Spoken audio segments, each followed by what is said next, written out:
방송에서 제공하는 투자 정보는 투자 판단에 대한 조언입니다. 방송에서 제공하는 주식의 가치, 가격 상승 및 가격 하락에 대해서는 방송사에서 보장하지 않습니다.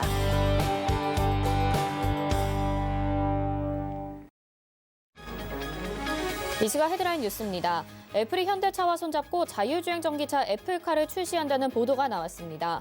현대차는 해당 보도에 대해 애플과의 협의는 진행 중이나 아직 초기 단계라는 공식 입장을 내놨습니다. 정부가 전기 수소차 구매 지원 예산을 1조 4천억 원으로 확대 지원합니다. 자동차 시장이 전기 수소차를 중심으로 빠르게 재편되는 상황을 감안해 구매 지원 예산을 전년 대비 32% 늘리기로 결정했습니다. 지난해 11월 경상수지가 89억 7천만 달러를 기록하면서 7달 연속 흑자 기조를 이어갔습니다. 1년 전보다 50.3% 늘어난 액수로 코로나19 이전 수준을 회복한 것으로 나타났습니다. 삼성전자의 자동차 전장 사업 자회사인 하만 인터내셔널이 하만 미디어 데이를 열고 디지털 콕핏 2021을 공개했습니다. 삼성전자는 하만과의 시너지 효과 극대화를 통해 올해 전장 사업에 더욱 박차를 가할 전망입니다. 네, 시청자 여러분 안녕하십니까? 오늘장 내일장 출발합니다. 한수정입니다. 새해가 시작되고 첫 주 금요일입니다. 이번 한 주간은 정말 역사적인 기록을 세우는 한 주였다라고 말씀을 드리고 싶은데요. 특히 오늘도 장 시작부터 삼성전자의 영업이익 발표가 코로나19 상황에서도 선전한 수치로 나타나면서 지수의 상승을 이끌었죠. 또 여기에 더해서 더 강한 상승을 이끄는 소식이 있었습니다. 애플이 현대차와 손잡고 애플카의 자체 배터리 개발 이슈에 현대차 그룹주는 물론 자동차 부품주들도 더욱더 강세로 들썩이는 모습을 보였습니다. 이 흐름을 오후장에도 보여주고 있는데요. 다소 부진했던 코스닥도 시간이 지나면서 조금씩 힘을 더 내주고 있는 상황입니다.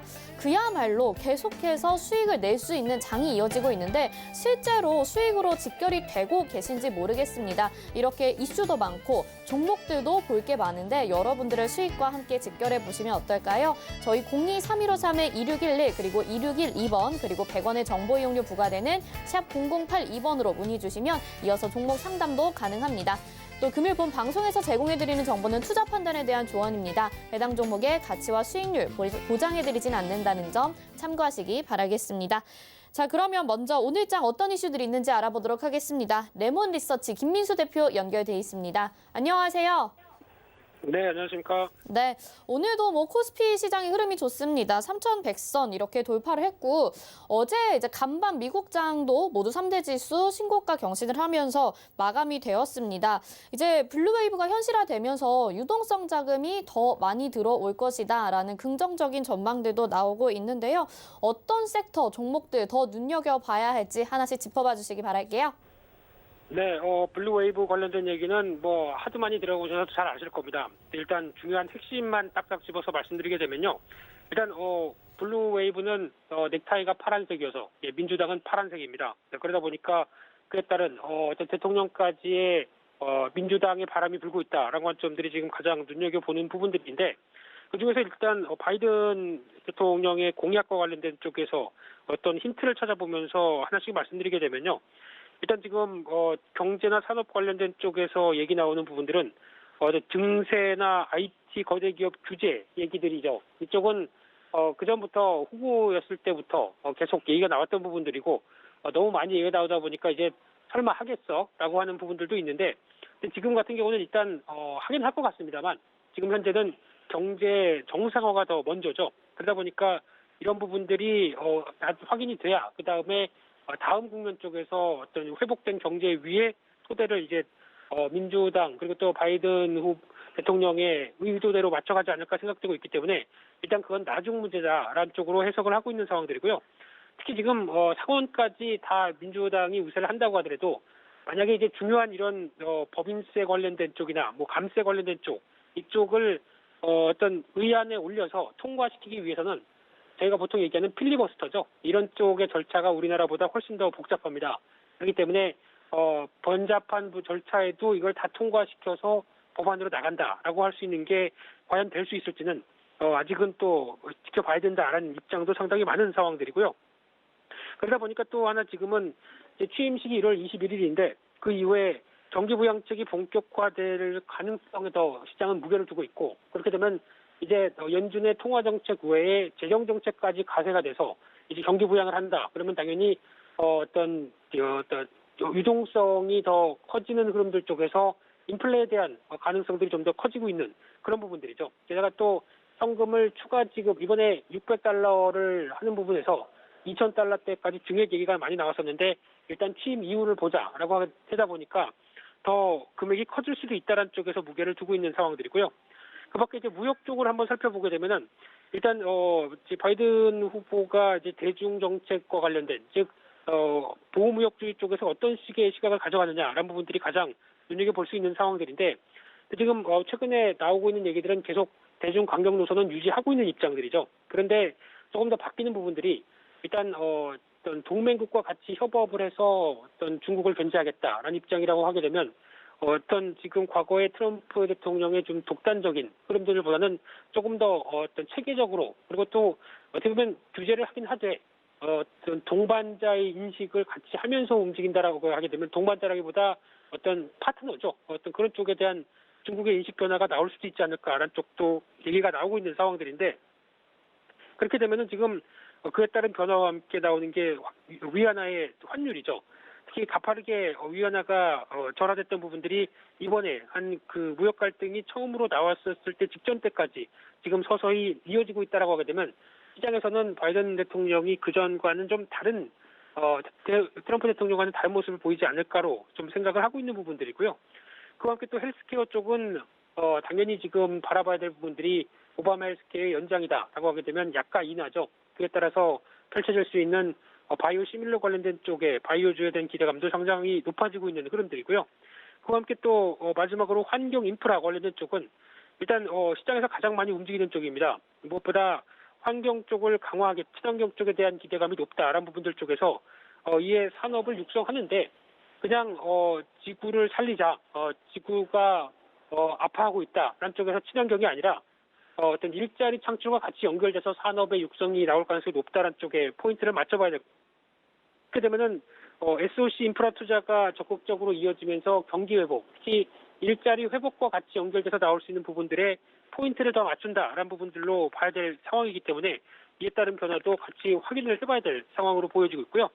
그러다 보니까 이제 관련된 쪽은 저희가 다 아는 것처럼 일단 뭐 수소차부터 전기차 이런 관련주 쪽에 대한 변화가 아무래도 친환경차 관련된 쪽에 대한 어떤 하드웨어 쪽이 아니라 이제 자율주행과 관련된 소프트웨어 쪽으로까지 확대가 되겠죠. 그렇기 때문에 기반은 어떻게 보면은 전기차와 관련된 친환경차를 확대시키되 진정으로 중장기적으로 돈을 벌겠다라는 입장은 소프트웨어 대표적인 자율주행도 마찬가지겠지만 엔포테인먼트라고 하는 차량용 내 어떤 레저라고 표현하긴 그렇죠. 어떤 여러 가지 좀 즐길 거리 이런 쪽을 만들어 놓는 게 더 중요하지 않을까로 바라보고 있고요.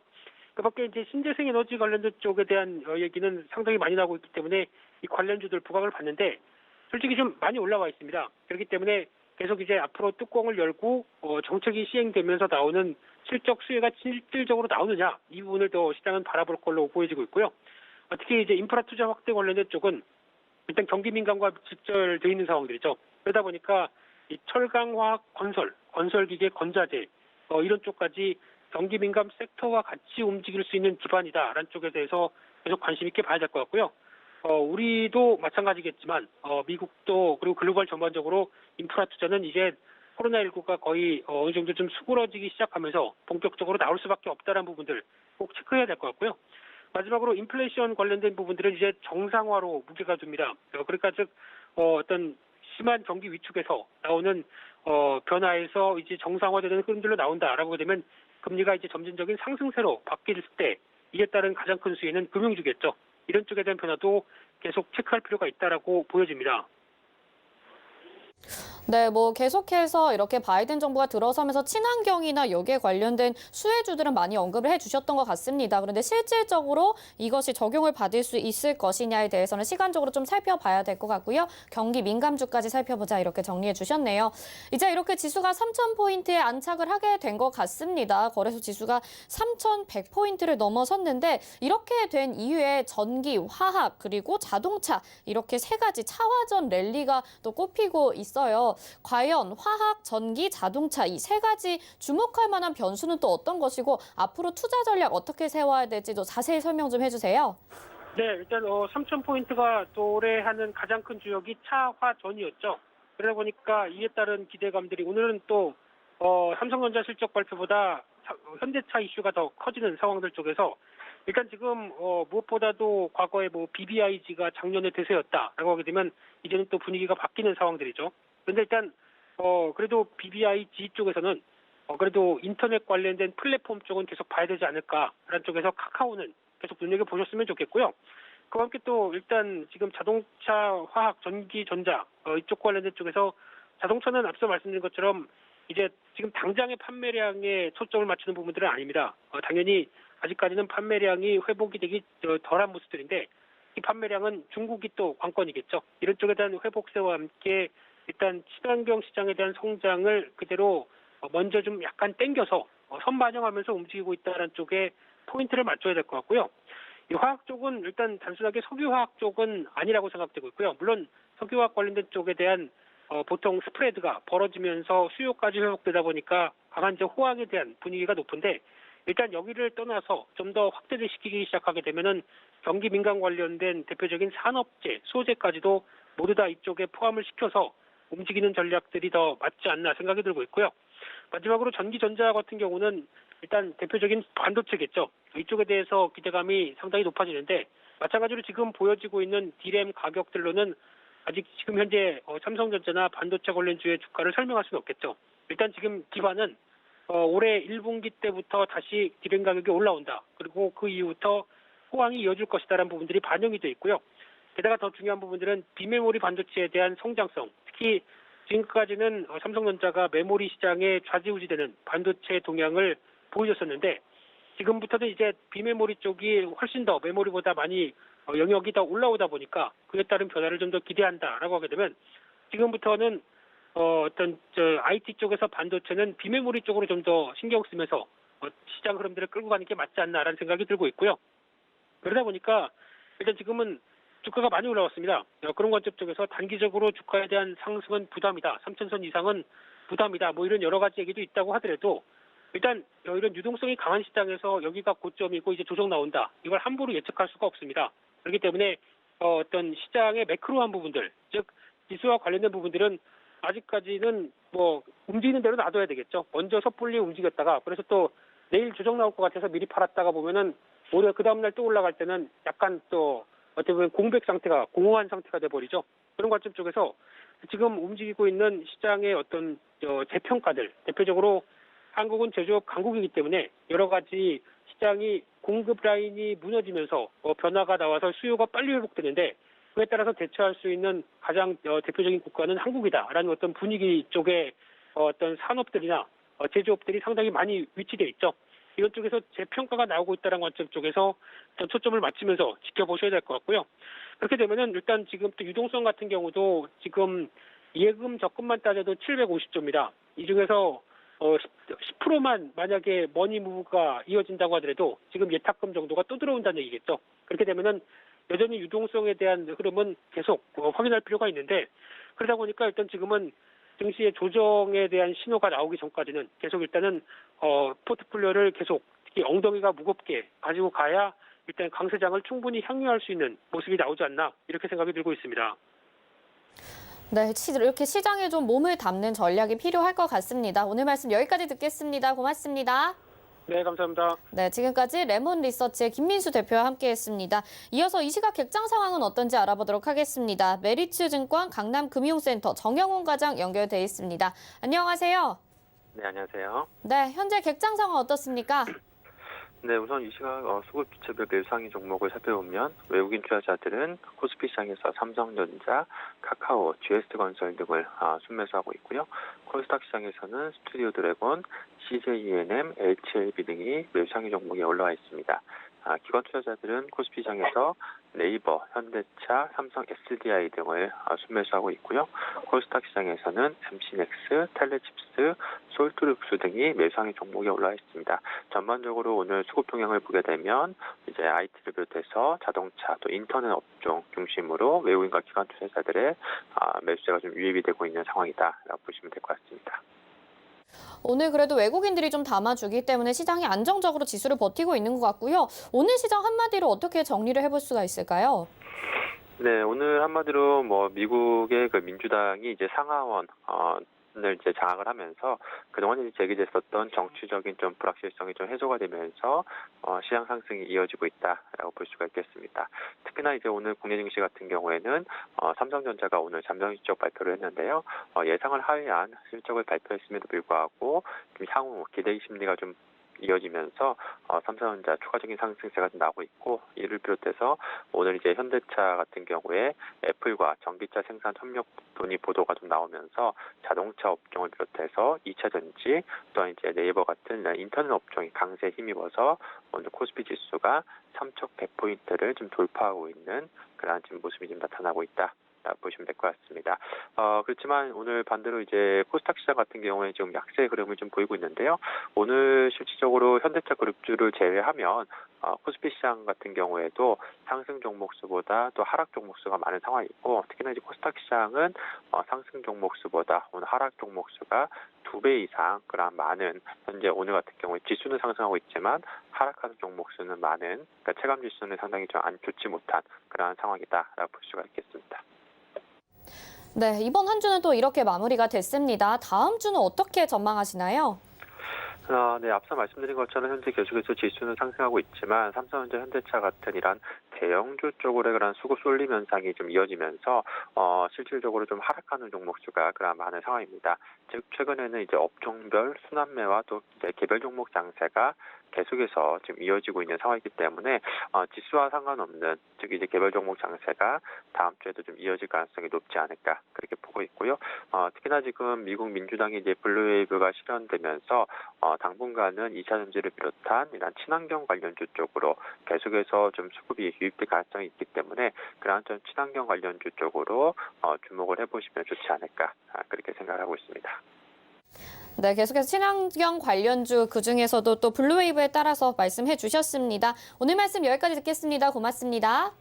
네, 고맙습니다. 네, 지금까지 이시각객장의 정영훈 과장과 함께했습니다. 이어서는요, 이 시각에 어떤 종목과 섹터가 주목받고 있는지 알아보는 시간입니다. 이 시각 종목 핫3 이용석 캐스터가 알려드립니다. 안녕하세요. 이 시각 종목 핫3 이용석입니다. 이 시각 시장에서는 어떤 종목과 섹터들이 주목받고 있는지 특징주 살펴보겠습니다. 오늘 준비한 종목은 현대차, 네이버, 한호시스템입니다. 먼저 현대차입니다.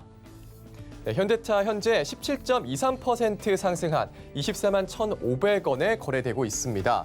현대차가 애플의 자율주행 전기차인 이 애플카 생산에 협력한다는 소식이 전해지면서 현대차 관련주들까지 줄줄이 상승세 나타내고 있습니다. 현대차 개인과 기관의 매수세가 강한데요. 신고가도 경신을 했습니다. 코스피가 3,100선을 넘는데 현대차 형제들이 한 몫을 한 것으로 보입니다. 관련 업계에 따르면 애플은 애플카 출시를 위해서 현대차 그룹의 협력을 제안한 것으로 알려졌습니다. 이와 관련해서 현대차 측은 애플이 여러 글로벌 자동차 회사들과 관련 협의를 하는 것으로 알고 있고, 현대차도 협의를 진행 중이지만 아직 초기 단계로 아직 결정된 것은 없다는 공식 입장을 밝히면서 확대 해석을 경계하기도 했습니다. 애플과의 협력 가능성 소식에 강세 보이는 현대차 살펴봤고요. 자, 다음은 네이버입니다. 네, 네이버 현재 6.91% 상승한 30만 9,500원에 거래되고 있습니다. 비대면 대장주 오늘 네이버 상승세 보이는데요.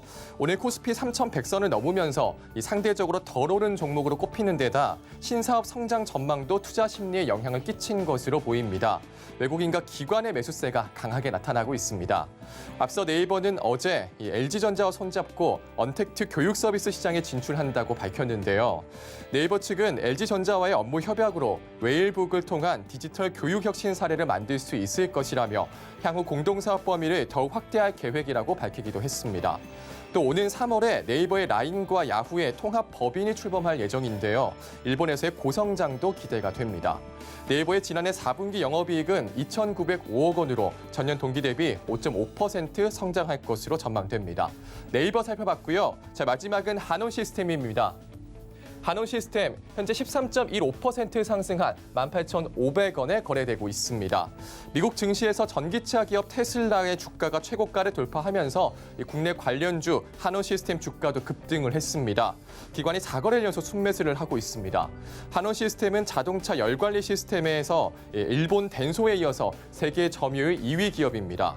한온 시스템이 양산하는 열관리 시스템은 현대자동차의 eGMP, 폭스바겐, 벤츠, 아우디 등에서 사용하고 있거나 사용할 계획이라고 합니다. 한온 시스템은 지난해 매출의 15% 수준인 친환경차의 부품 비중이 2025년까지 40%로 높아질 것으로 전망하고 있다고 밝히기도 했습니다. 한온 시스템까지 살펴봤습니다. 지금까지 이 시각 종목 핫3였습니다.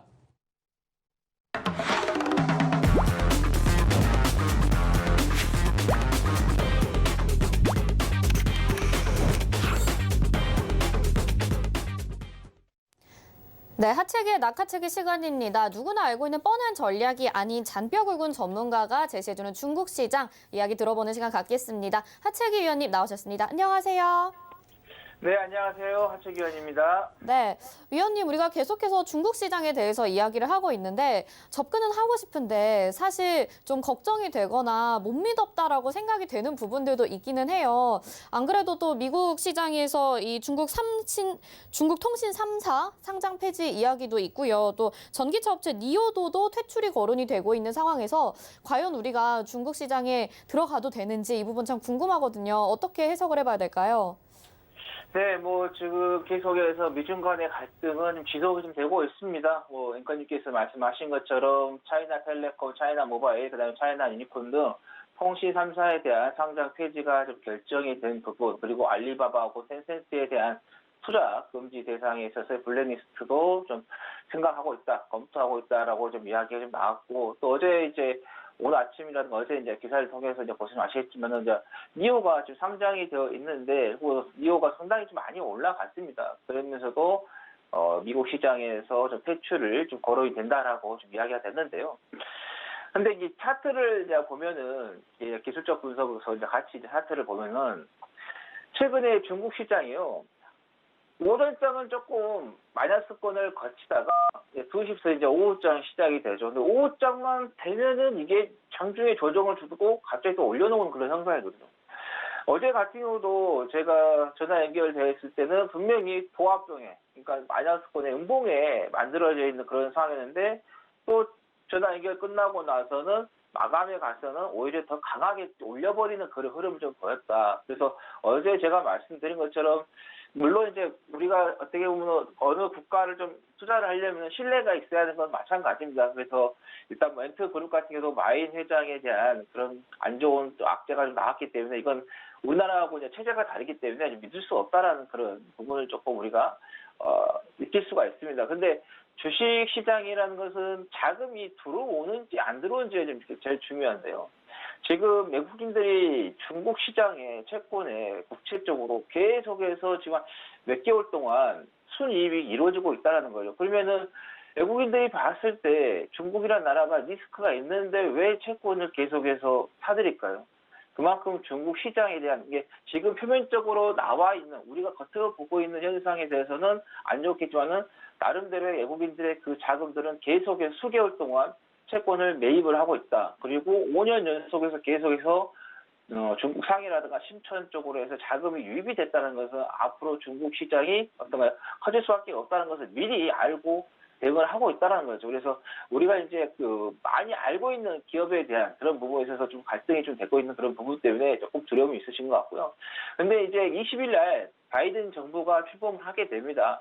보통 민주당 정권이 잡았을 때, 대통령이 되었을 때는 공화당처럼 이렇게 강압적으로 하진 않았습니다. 지금 워낙 트럼프 대통령이 강하겠는데 이전에도 부시 대통령, 부시 행정부 이때도 조금 민주당과 좀 다르게 좀 억압적으로 정책을 펼치는 그런 부분이 있었죠. 근데 민주당 같은 경우는 정책 자체가 억압이 아니라 대화를 통해서 풀어가는 그런 정책을 많이 펼치는 그런 부분이기 때문에 물론 이제 바이든 정부에서도 중국에 대한 좀 압박은 하겠죠. 그렇지만 트럼프 정부보다는 조금 더 유기적으로 안화돼서 좀 정책을 펼 수 있다라는 것을 그래서 쉽게 말하면 트럼프 대통령하고 대화가 안 되지만 바이든 정부하고는 대화가 될 수 있다라는 거 좀 말씀을 좀 드리도록 하겠습니다. 그리고 뭐 중국 시장이 지금 계속해서 갈지 아니면 안 갈지 지금 많이 좀 부담스러워 하시는 그런 부분이 있는데요.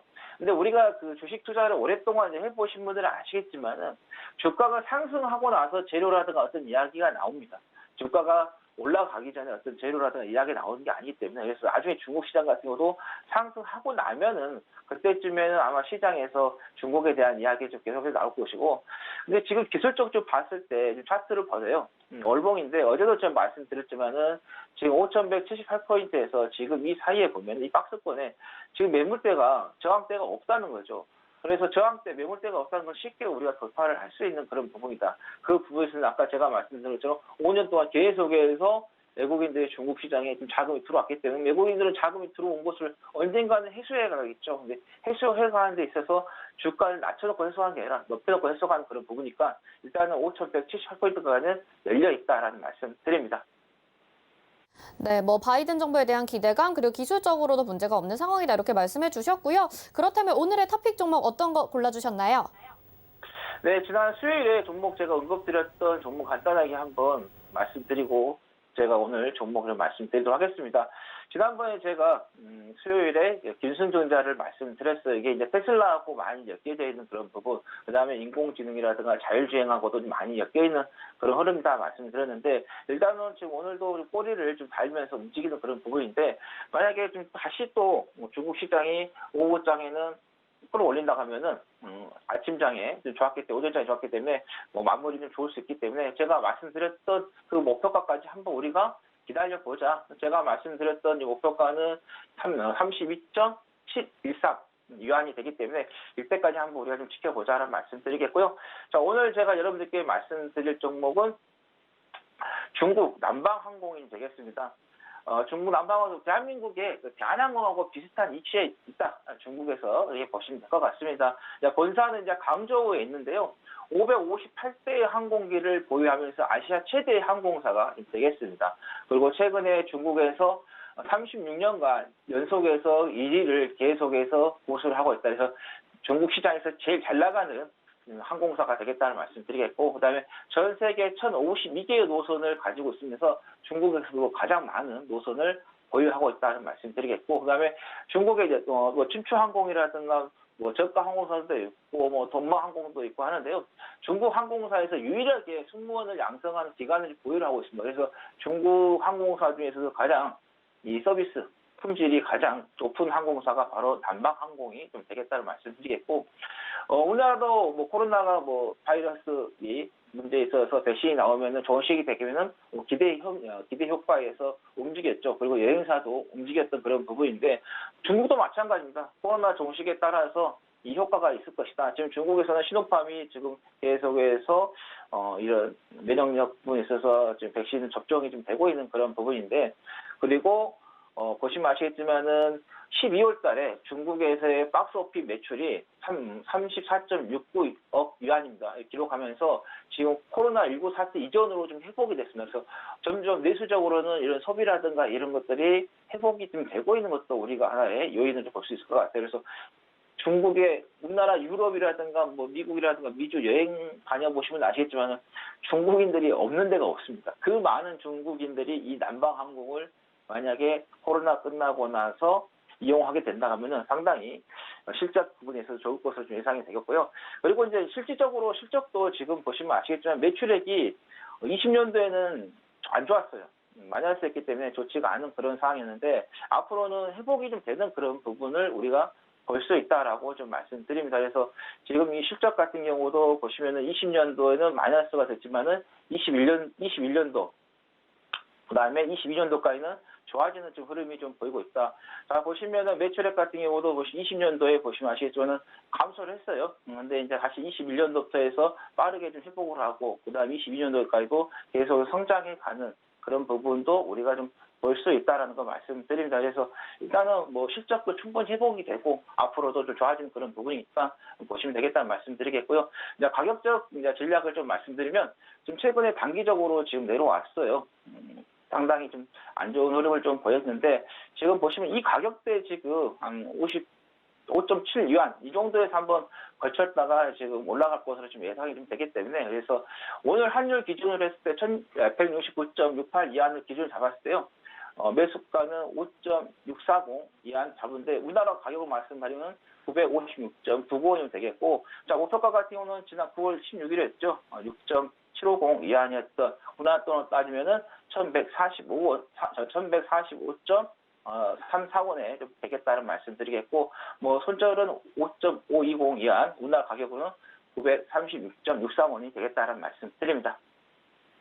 네, 중국 남방항공 이렇게 여행 갈 때 찾아보면 쉽게 만날 수 있는 회사였는데 또 이렇게 종목으로 만나게 되니까 반갑습니다. 코로나19 이후에 실적도 개선이 될 것으로 예상이 되고요. 더 자세한 전략 받아보고 싶으신 분들은요. 오늘장, 내일장 노란톡방 들어오시면 정보 받아보실 수 있습니다. 자, 하체계, 낚아채기 여기서 마치겠습니다. 고맙습니다. 네, 감사합니다. 네, 이 시각 환율 알아보도록 하겠습니다. 샘플러스 함지한 전문위원 전화 연결돼 있습니다. 안녕하세요. 안녕하세요. 네, 어제에 이어서 오늘도 원달러 환율이 소폭 상승해주고 있습니다. 소폭이 아니죠. 6원 정도 오르고 있는데요. 이 시각 환율 동향 좀 자세히 설명 좀 해주세요. 네, 오늘 원달러 환율은 글로벌 달러 약세 추세가 다시 상승으로 되돌림을 줌에 따라서 상승 출발하면서 한 1,090원대 후반에서 급락을 보이고 있습니다. 원달러 환율은 이제 NDF 시장 환율을 반영해서 전일 대비 6원 상승한 1,093.30원에 개장하였습니다. 전일 조 바이든 당선인의 차기 미국 대통령 취임이 이제 확정이 되었고요. 그래서 이제 뉴욕 증시에서는 주요 지수가 이제 사상 최고치를 경신한 바 있습니다. 전날 뉴욕 증시는 이제 조 바이든 당선인의 차기 미국 대통령 취임이 확정되면서 정치적인 불확실성이 확실하게 해소가 되었고요. 그래서 이제 주요 경제 지표도 양호한 영향으로 큰 폭으로 상승 마감한 모습입니다. 또한 이제 백악관에 이어서 의회의 이제 지배권도 이제 완전히 이제 민주당으로 넘어가면서 이제 극적인 재정 확장을 통한 경기 부양이 예상이 되고 있고요. 이에 따라서 은행과 같은 경기 이제 부양 수요 종목들이 상승세를 이어가는 양상을 띄었습니다. 미국의 실업보험 청구자 수도 전주보다 3,000명 정도 감소하면서 양호한 경제 지표도 주가 상승을 견인한 모습이었습니다. 다만 시장은 블루웨이브에 대한 기대보다 달러와 강세에 주목하는 모습입니다. 블루웨이브에 따른 미국 국채 금리가 이제 급등하게 되면서 글로벌 달러화 가치가 이제 강세를 보인 모습입니다. 달러화는 민주당이 행정부에 이어서 의회까지 이제 장악하게 되면서 추가 약세 요인으로 지목이 되었던 블루웨이브가 이제 현실이 됐습니다만 그동안 달러 약세가 너무 가파르게 진행된 데 따라 이제 차익 실현 매물의 출현에 대한 영향으로 숨 고르기 패턴의 강세를 보이고 있습니다. 달러 인덱스는 오전 9시 반경에 89.770 수준에서 급격하게 오르면서 오전 10시 20분에는 90.023까지 치솟은 모습이었습니다. 이 영향에 원달러 환율도 상승폭을 확대하면서 장중 두 자릿수 급등을 담하기도 했습니다. 영내 참가자들의 쇼커버성 달러 매수가 유입이 된 것도 원달러 급등 요인으로 보입니다. 간밤에 발표된 미국의 지난달 서비스업 지표는 석 달 만에 상승을 했고요. 1호화에 대한 차익 실현 매물까지 더해져서 달러화는 반등을 했습니다. 이에 이제 원달러 환율은 큰 폭으로 상승하는 모습이었습니다. 아시아 시장에서도 달러가 강세 흐름을 이어가는 모습이었고요.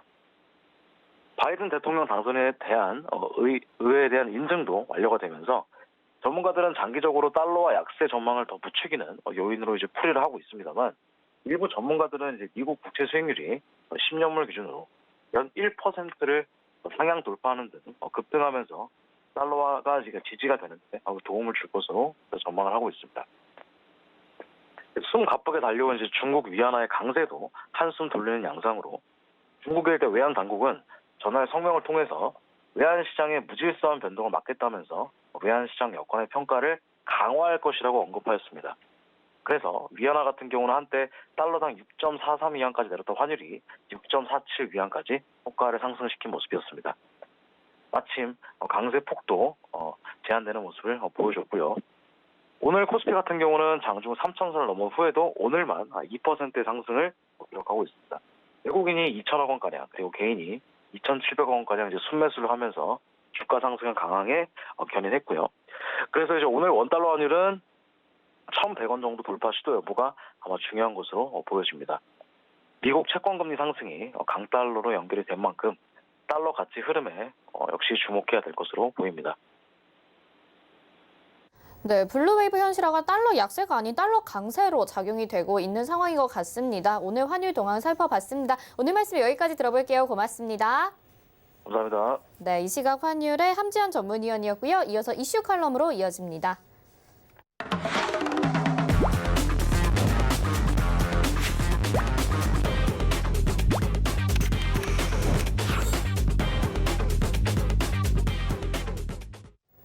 네, 시장의 핵심 이슈 짚어보는 이슈 칼럼 시간입니다. 오늘은 샘플러스 허반석 전문위원과 함께합니다. 안녕하세요. 안녕하세요. 네.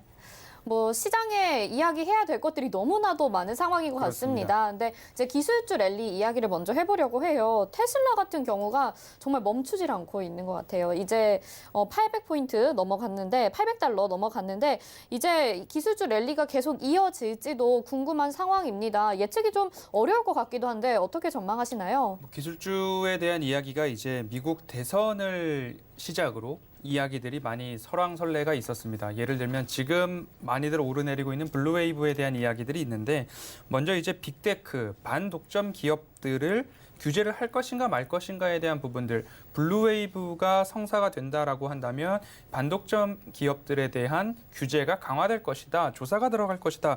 이런 이야기들이 많이 나왔습니다. 하지만 바이든 대통령이 이제 블루웨이브가 확정되기 이전부터 이런 이야기들을 했습니다. 경기가 회복되고 그리고 고용이 성장 돌아올 때까지는 반독점 기업들에 대한 빅테크 기업들에 대한 압박, 규제, 조사를 서두르지 않겠다라는 발언들을 반복적으로 해왔기 때문에 그런 부분들에 있어서는 조금 완화되는 그런 모습이었습니다. 그리고 바이든 행정부의 향후 100일 정책을 시사하는 부분 내용을 좀 살펴보면 독과점 금지에 대한 규제가 빠져 있고요. 중국에 대한 부분도 빠져 있고요. 법인세 인상에 대한 부분도 조금 빠져 있습니다. 그리고 금융기관에 대한 규제 또한 시사가 아직까지 없었다라는 점을 본다면 통틀어서 이러한 이야기들이 전일 미 증시 그리고 나스닥 증시의 반발 매수로 좀 작용한 부분들로 해석해 볼 수 있을 것 같습니다. 그리고 블루웨이브에 대한 부분들을 이제는 다 지난 일이니까 한번 돌이켜서 한번 생각을 해보도록 하겠습니다. 선거 전에는 블루웨이브가 완성이 되어야 강력한 정책 모멘텀을 통해서 대통령의 정책들이 시장에 그리고 국민들에게 빠르게 전달될 것이다 라는 그런 모멘텀, 정책 지속성에 대해서 강한 드라이브를 걸 수 있다 해서 블루웨이브가 좋다, 시장에 우호적이다 라는 이야기들이 나왔습니다. 그리고 선거가 진행되는 동안에는 블루웨이브가 완성됐을 경우에는 빅테크 기업, 반독점 기업 규제가 강화될 수 있기 때문에 특히 기술주, 나스닥 지수에 부정적이다. 그렇기 때문에 블루웨이브는 시장에 우호적이지 않다라는 이야기가 또 언론을 통해서 보도되기 시작했습니다. 그리고 결국엔 이제 블루웨이브, 민주당을 상징하는 푸른색의 블루웨이브가 완성이 됐습니다. 조지아주 상원 의석 2석을 모두 다 민주당이 가지고 갔죠. 그렇게 하다 보니까 다시 한번 증시가 3대 지수 모두 다 사상 최고치를 경신했습니다. 거기서 나와서 덧붙여지는 이야기가 정치 불확실성이 해소됐다. 결국엔 블루웨이브가 되든 안 되든 시장은 움직이고 싶은 대로 그 이유를 조금 갖다 맞추는 격이 아니었나라고 되돌아보게 됩니다. 그렇기 때문에 시장에서 오고 가는 이야기나 아니면 지금 시장이 움직이는 방향 그대로 너무 휩쓸려 다니지 않아도 됐었다라고 한번 되짚어보고 싶습니다. 그렇기 때문에 연말을 지나오면서 시장이 굳이 매수나 매도의 이유를 찾기 위해서 블루웨이브를 자꾸 들먹이지 않았나라고 좀 생각이 듭니다. 올해 2021년에도 이 나스닥 지수 그리고 기술주들의 상승 랠리는 점점 더 이어질 것이다라고 기술들이 더욱더 많아지고 있습니다. 예를 들자면 애플이 이제 4분기 기준으로 아이폰 역대 최고 판매량을 기록할 것이다라는 이야기가 나오고 있습니다. 그리고 애플이 자율주행이나 전기차 시장에 진출한다. 그리고 테슬라가 인도 시장에 진출한다라는 이야기들까지 포함을 해서 이전에 마이크로소프트죠. MS의 반독점 관련된 조사 때를 좀 복귀해 본다고 하면 이 부분이 시간도 장기화될 뿐만 아니라 시장, 특히 지수, 각 기업에 미치는 영향이 오랫동안 진행되다 보니까 이미 선 반영된 것 아닌가라는 부분으로 좀 이해를 해 보시면 좋을 것 같습니다. 그렇기 때문에 바이든 대통령이 이제 취임을 합니다. 그렇게 되면 6차 경기 부양책에 대한 이야기들이 나올 것이고요. 그간 대선이라는 정치적 이슈 때문에 잠잠히 조용하게 있었던 연준이 이제 곧 오는 28일부터 FOMC에서 어떤 정책 방향으로 발언이 있을지 그 부분들이 결국엔 시장의 우호적인 방향으로 흘러가지 않을까라고 예상되기 때문에 이 기술주, 그 랠리 아직까지 유효할 수 있다라고 좀 정리해 보도록 하겠습니다. 우리가 너무나도 이제 랠리가 이어지다 보니까 너무 걱정을 했었던 것 같아요. 근데 사실 되짚어보면 그렇게 걱정할 만한 이유는 없었다. 그리고 시장은 우호적으로 작용을 어쨌든 하고 있다라고 정리를 해주셨습니다. 뭐 오늘도 그렇고요. 2021년 새해를 보니까 진짜 전기차 랠리가 또 이어지고 있는 것 같아요. 그리고 현대 전기차 신차 아이오닉 5 출시 이제 앞당겨진다라는 이슈 들려오면서 계속해서 전기차 관련주들, 배터리 관련주들 상승을 해주고 있습니다. 오늘 애플카 이슈도 그렇고요. 전기차 관련주들의 랠리는 언제까지 이어질 것으로 보시나요? 네, 오늘 시장에서도 마찬가지로 장 전에 애플카, 현대차와의 협력 소식 때문에 거의 현대그룹주가 시장을 거의 이렇게 다 집어삼키는 그런 흐름이 아니었나 좀 생각이 듭니다. 이 부분 또한 그렇고요. 테슬라의 주가 폭등 때문에 이제 앨런 머스크의 순자산이 206조 원까지 이르는 세계 최고의 부자로 올라서는 일이 있었습니다. 1년 만에 164조 원의 자산이 증가했다라고 좀 나오고 있는데요. 그 전까지는 아마존 CEO죠. 제프 베이조스의 자산이 약 202조 원이었다라고 합니다. 2017년 10월부터 세계 최고 부자 1위라는 타이틀을 내주지 않았습니다. 3년 내내. 하지만 이번에 테슬라 주가 폭등으로 인해서 머스크에게 이 자리를 좀 내주는 모습입니다. 이러한 테슬라의 가파른 주가 상승에 대한 부분들이 전기차 시장을 설명드리는데, 대변하는데 조금 간단한 예로 작용이 될 것 같아서 이야기를 드리고요. 배터리 시장을 좀 보셨으면 좋겠습니다. 전기차 배터리 업체들이 이제 완성차 또는 부품 그리고 소재 업체들과 협력이 강화되고 있고 M&A도 일어나고 있고요. 서로 교차 투자를 하는 그런 부분들도 좀 일어나고 있습니다. K배터리라고 하죠. 우리나라의 배터리 3사, 전고체 배터리, 꿈의 배터리라고 하는데 과연 이 배터리를 누가 먼저 상용화하는가 그리고 시장에 내놓는가에 대해서 진짜 보이지 않는 전쟁이라고 말씀을 드릴 만큼 큰 지금 일들이 일어나고 있는 모습입니다. 글로벌 전기차 시장이 연간 30% 이상의 성장률을 보여주고 있기 때문에 이렇게 급성장하는 국면에서 전기차 배터리 시장에서 보이지 않는 전쟁은 끝까지 지켜봐야 할 아주 관전 포인트가 될 것 같습니다. 그리고 완성차 업계와 배터리 업체 간에서도 이제 서로 교차 투자를 활발하게 하고 있는 그런 모습인데요. 중국의 자동차 업체죠. 지리자동차가 파라시스라는 배터리 업체와 합작 법인을 설립했는데 기존의 20기가와트시의 생산 규모였는데 이 규모를 120기가와트시로 확장한다라고 합니다.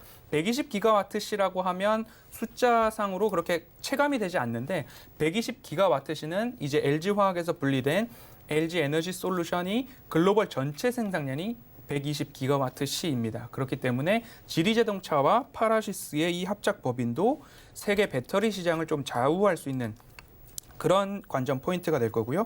또 한 가지는 지리자동차는 벤츠의 최대 주주인 다임러사의 최대 주주입니다. 그렇게 된다고 하면 이 다임러사와 지리자동차와 파라시스 이 3자 구도에서의 협력 관계도 나올 수 있기 때문에 우리나라의 이 배터리 3사의 경쟁 우위에 서고자 하는 기술 개발 노력이 어마어마하게 좀 이루어지고 있는 모습이고요. SK 이노베이션 마찬가지로 지금 베이징 자동차와 합작 공장을 가동 중에 있고요. LG 에너지 솔루션도 GM과 함께 공장 가동을 준비하고 진행 중에 있습니다. 이렇게 된다라고 한다면 글로벌 수요 증가와 생산 캐파의 증설이 이루어지고 있고요. 그렇게 된다면 공급 확대, 결국엔 매출 증대로 이루어지기 때문에 이 배터리 시장 앞으로 점점 더 커지고 있고 전 세계가 이목을 집중하고 있지만 당장의 주가적으로 올라타야 되는가에 대한 부분에 있어서는 다시 한번 강조드리지만 때를 기다려보자 아니면 에너지 관련된 ETF를 보자라고 작년 여름부터 오늘까지도 다시 한번 반복해서 말씀드리도록 하겠습니다. 네, 이렇게 기술주 그리고 전기차 이야기 해봤는데 또 전기차 이야기하면 LG전자 빼놓을 수가 없을 것 같습니다. LG전자가 또 마그나와 손잡고 이제 합작 법인을 설립하기로 하면서 주가가 얼마 전에 또 강세를 보였었고요. 지금도 뭐 고점입니다.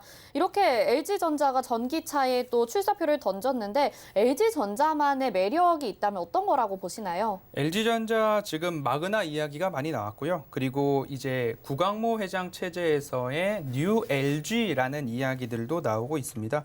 LG 마그나에 관련된 이야기는 많이들 들으셨기 때문에 결국엔 이 3대 축으로 이루어지는 전기 자동차 부품에 관련된 부분으로 조금 이야기를 줄여보도록 하겠습니다.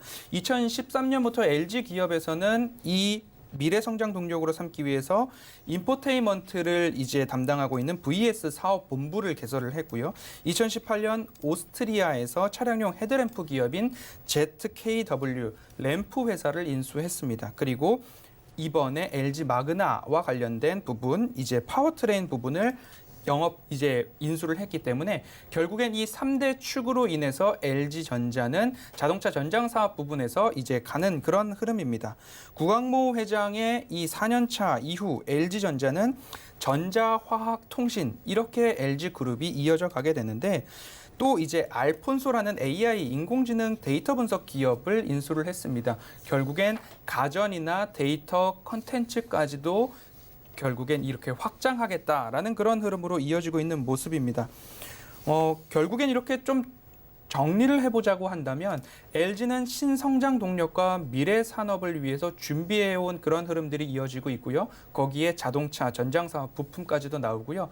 이제는 연간 영업이익 3조 원 시대를 돌파하겠다라는 부분들이 있고요. 전장사업 부분에서도 매출 10조 원 시대를 열어가는 그런 흐름들로 이어지게 됩니다. 2021년도 TV, 가전, OLED 시장까지도 확장이 되고 있고요. 전장 부품 사업에서도 매출 확대가 기대되고 있는 만큼 여기서 시작이지 결코 끝이 아니다라는 점으로 좀 보셨으면 좋겠고요. LG전자를 보유하고 계시지 않은 시청자분들이라면 동일하게 좀 말씀을 드려보도록 하겠습니다. 이 기업에 대해서 모멘텀과 확신이 있었다고 한다면 기존부터 매수를 해 놓으셨어야지 지금 당장에 달리는 말에 올라타서 고생할 필요는 없다. 때를 기다리자라고 다시 한번 강조드리고 싶습니다. 알겠습니다. 자, 이제 2021년이 시작된 지 일주일이 지나가고 있는데 증시 유망업종 시간 관계상 조금 짧게 부탁드릴게요. 어떤 종목들 볼까요? 네, 전년도 연말부터 제가 말씀드렸던 부분입니다. 반도체 시장, 장비주, 소재주, 부품 후공정 순으로 좀 보시자 말씀을 드렸고요. 스마트폰 시장이 확대되는 그러한 시장, 산업이 성장하는지 아니면 줄어드는지 그 부분을 좀 보셨으면 좋겠습니다. 산업이 성장한다, 스마트폰 시장이 확대된다, 그러면 스마트폰에 들어가는 OLED 시장도 늘어난다. 그리고 그 하위에 예를 들면 삼성전자와 협업을 하고 있는 1차 벤더들이 있습니다. 그 벤더들의 시장도 늘어나는데 그 중에서도 제가 조금 더 강조해서 말씀드렸던 부분이 있죠. 폴더블 시장이 조금 더 커지고 있다라는 부분들을 좀 한번 보셨으면 좋을 것 같습니다. 그렇기 때문에 제가 출연하는 방송을 꾸준하게 지켜보셨던 시청자분들이라면 제가 12월 24일 저녁 방송에서도 이마트, CJ제일제당, 네이버, 카카오까지 좀 콕 집어서 말씀드렸던 그런 부분들이 있습니다. 그리고 유통주에 관련해서도 어제 저녁 방송에서도 말씀을 드렸는데요. 아직까지 상승세가 나오지 않은 섹터들이 있습니다. 그리고 그 섹터들이 소비 회복과 경기 회복을 준비하는 섹터들도 좀 바라보시면 좋을 것 같기 때문에 소비 유통 관련주들도 이제는 차분히 지켜보시면 좋을 것 같다라고 한번 정리해 보겠습니다. 예, 유망 업종으로 폴더블폰 말씀을 해주셨는데요. 이번 주 일요일입니다. 저녁 8시에 허반석 위원님이 주말 강연회를 준비해 주셨다고 합니다. 여기서 좀 더 자세하게 이야기 들어볼 수 있을 것 같아요. 1월 10일 일요일 오후 8시부터 샘플러스 홈페이지와 앱과 유튜브를 통해서 여러분들 시청하실 수 있으니까요. 많은 참여 부탁드리겠습니다. 1577-7451로 문의 주시면 되겠습니다. 자, 허반석 위원님은 잠시 후에 마감 인버 60분의 승부로 다시 찾아뵙도록 하겠습니다. 고맙습니다. 감사합니다. 이어서 도너 리포트로 이어집니다.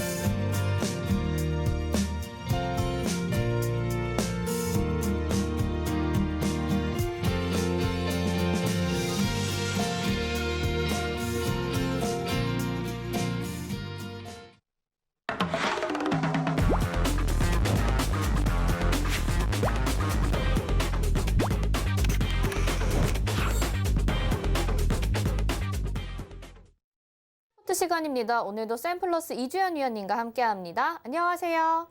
네, 안녕하세요. 네, 운영 원칙 먼저 만나보고 오겠습니다. 도너리포트 운영 원칙입니다. 일주일에 2종목만 공개 변경합니다. 종목 공개 요일은 매주 월요일 그리고 게릴라성으로 한 요일에 공개됩니다. 종목 공개 시에는 방송에서 2종목을 먼저 소개해드리고요. 그중에서 편입될 종목 1가지는 방송 끝나고 잠시 후 3시에 서울경제TV 오늘장 내일장 노란톡방에서 공개됩니다. 노란톡 검색창에 서울경제TV 오늘장 내일장 검색하시고 입장하시면 되겠습니다. 네, 지금까지 누적 수익률 화면으로 만나보시죠. 네, 총 누적 수익률은 293.7% 기록하고 있죠. 유비케어부터 동아화성까지 확인하실 수 있습니다. 국제약품부터 휴마시스까지도 모두 목표가 달성하고 나온 종목들 보실 수 있고요. 다음으로는 첼시스, 오텍까지도 모두 목표가 달성하고 나왔습니다. 동일고무벨트부터 써니전자 2번 들어갔다 나왔는데 모두 목표가 달성하고 나왔고요. 포트 제외된 종목들도 있는데 9.2%부터 7%까지 모두 목표가 달성하고 나왔습니다. 영화금속이 22.7%, MS오토텍 15% 기록을 했었죠. 아이큐어가 15.1%, 한노화성 9.9% 기록했습니다. 비교적 최근의 종목들 이제 보실 수가 있죠. 써니전자 또 들어갔었고요. 삼화알미늄이 46.6% 수익 내고 나왔습니다. 다음은 현재 포트 보시겠습니다. 현재 총 4개 종목 들어가 있습니다. 벽산이 7.7%로 시세 나오고 있고 인선 ENT도 5%의 수익률 기록해주고 있습니다. 네, 현재 2종목은 수익 중이고 2종목은 아깐 아쉽지만 손실 중입니다. AS 받아봐야겠죠? 위원님 살펴봐 주세요. 네, 저 벽산부터 보도록 하겠습니다. 어제와 뭐 크게 달라진 부분은 없는 것 같아요. 벽산이 오늘 조정이 조금 건설주들과 함께 나오고 있는 모습이고요. 그리고 덱스터 역시 조정이 나오고 있는데 2종목 모두 매수 관점으로 접근을 해보셔도 괜찮다. 조정 나올 때 분할 매수로 접근을 하셔도 됩니다. 지금 벽산 같은 경우는 수익권이긴 하지만 정치 테마주로 엮여 있는 부분이 있기 때문에 최대한 2,400원 정도까지는 조정이 나올 수 있다 생각을 하시고요. 분할로 21선까지는 모아가는 전략 이렇게 정리해드리겠고요. 덱스터 역시 마찬가지입니다. 덱스터는 이제 수익권은 아니죠. 보시면 박스권 돌파한 자리가 8,700원 부근이기 때문에 그 가격대 부근에서는 돌리는 흐름이 만들어질 가능성이 좀 높다라는 생각이 들고요. 지금 일봉상에서의 흐름을 봐도 상승 추세에 저점 밟고 있는 모습이 조만간 한번 돌리는 그런 그림으로 갈 것 같습니다. 만약에 조정이 크게 나온다 하면 싸게 살 수 있는 기회로 생각을 하시고 비중을 조금 있게 베팅을 하셔도 괜찮을 것 같습니다. 뭐 그런 장대 운동이 나오지는 않을 가능성이 높다라는 생각은 드는데 혹시나 지금 삼성전자가 8% 정도, 9% 정도 급등을 했죠. 그래서 내일 다음 주 장이 좀 안 좋을 경우에는 그렇게 조정이 나올 가능성도 있다라 생각을 해두시고 보시면 좋을 것 같아요. 네, 그리고 인선 ENT입니다. 지금 신고가 목전에 두고 지지부진한 흐름을 이어가고 있는데 오늘 5일선 밟고 아래꼬리를 살짝 잡아주고 있는 상황이고요. 역시나 상승 트렌드 유지하고 있기 때문에 보유 관점으로 가져가 보고 여기서 목표가 12,000원 돌파하는 시점에서는 정리를 하는 관점으로 진행을 하겠다 이렇게 다시 정리해드리겠고요. 매지포스트 오늘 시가부터 상승 출발해서 좋은 흐름이었는데 제약바이오 섹터들이 전체적으로 오늘 조정을 받았습니다. 자동차 섹터로 수급이 좀 쏠리면서 그런 현상이 나온 것 같고요. 뭐 내일쯤 모레쯤 해서 다음 주 안에 한 2거래일 안에 괜찮은 흐름 만들어질 가능성 높다 보이고 21선 이탈하더라도 단기적인 눌림으로 다시 올라올 가능성이 크니까 이 종목은 손절없이 일단 끌고 간다 이렇게 생각을 해주시면 좋을 것 같습니다. 네, 현재 포트에 담긴 4종목 AS 받아봤고요. 오늘 또 종목 공개해 주시는 날입니다. 두 후보는 오늘은 어떤 종목들인가요? 네, 오늘 준비한 종목은 1번 써니전자입니다. 또 써니전자를 준비를 했는데 써니전자와 두 번째 종목은 KC예요. 두 종목 다 저희 도너리포트에서 공략을 했고 소개를 해드렸던 그런 종목들인데요. 한 번씩 더 짧은 시세들이 더 나올 것 같아서 이 두 종목을 준비를 했다 보시면 좋을 것 같습니다.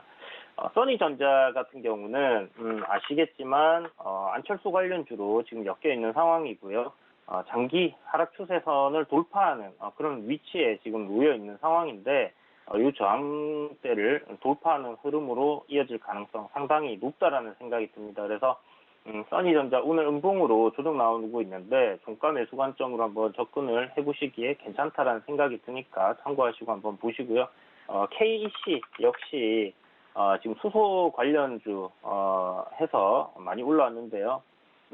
지금 보시는 것처럼 기간 조정으로 박스권의 횡보를 한참 보여주고 있었습니다. 그런데 보시면 이런 하락 저항 추세를 돌파를 한 부분이 있기 때문에 테슬라 관련주 최근에 괜찮은 흐름들 보여주고 있고 기술적으로도 지금 저항을 벗겨놓은 상태이기 때문에 다음 주에 이 지금 오늘 고점이었던 3,300원 저항대를 돌파해 준다면 단기적으로 시세 짧게 강하게 나올 가능성 상당히 높은 위치에 있다라고 생각이 들기 때문에 짧은 손절을 잡고 한번 진입을 해보는 거 괜찮을 것 같다는 생각이 들어서 준비를 했습니다.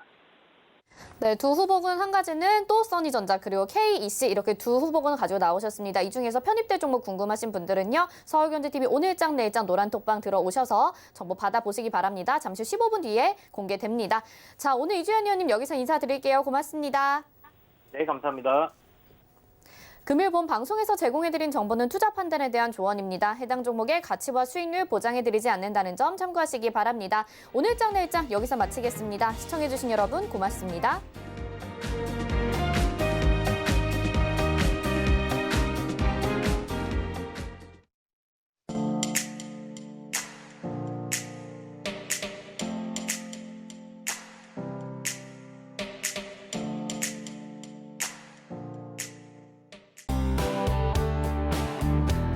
본 방송에서 제공하는 투자 정보는 투자 판단에 대한 조언입니다. 방송에서 제공하는 주식의 가치, 가격 상승 및 가격 하락에 대해서는 방송사에서 보장하지 않습니다.